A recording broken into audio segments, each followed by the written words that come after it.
Vote দিয়ে ক্ষমতায় বসাইছেন, ও যত ধর্ষণ করবে ওই ধর্ষণের যত গুণা ওর নামে লেখা হবে, তার চাইতে বেশি আপনার নামে লেখা হবে, কারণ আপনি ওরা ধর্ষণ করার সুযোগ করিয়ে দিয়েছেন।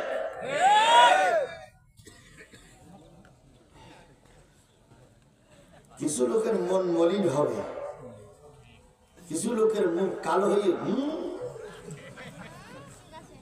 তাতে আমার কিচ্ছু যায় আসে না। জয়পুরহাটের যে কটা দাওয়াত আছে সব কটা দাওয়াত রহিম কেটে দাও, দুঃখ নেই, কিন্তু আমাকে ডেকে আনলে কোরআনের কথা শুনতেই হবে, আমাকে কোরআনের কথা বলতে দিতেই হবে। আমাকে বলে দেওয়া হয়েছে আমরা সবাই মিলে করতে চাই, আমি তো সবার জন্যই বলতেছি।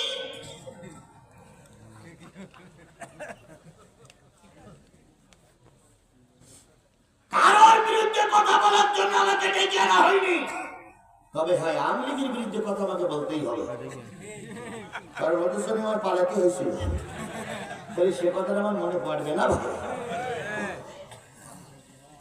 আপনাদের সেই ইয়ের কথা মনে আছে, ধারকি আল্লাহ রে এখানে পেল না বলে এবার আক্রমণ করলে ধারকি দিতে, আল্লাহ কি মাছ যে সেদিন আমার ভাইরা খাইছিল, তাহলে যে জালেমের বাচ্চারা আমাদের মারলো, ওই জালেমের বাচ্চার বিরুদ্ধে যদি কথা বলতে গেলে তোমার খারাপ লাগে, তাহলে আমার বিশ্বাস তোমার রক্ত তোমার বাপের রক্ত এক না, নিশ্চয়ই তোমার বাপের রক্ত তোমার শরীরে নেই, তোমার রক্তে ভেজা ভেজা ভেজা।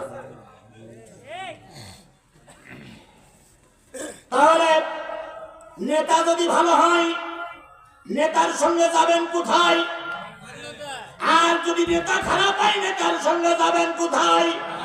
তাহলে আগামীতে 4 লক্ষ মানুষের ইমাম বানাবো, নামাজি, তাকওয়াবান, খোদাভীরু, পরেশগার, কোন বেনামাজিরে আগামী 4 লক্ষ মানুষের ইমাম বানাবো। রাজনীতি হলে সুবহানাল্লাহ, রাজনীতি না হলে আলহামদুলিল্লাহ।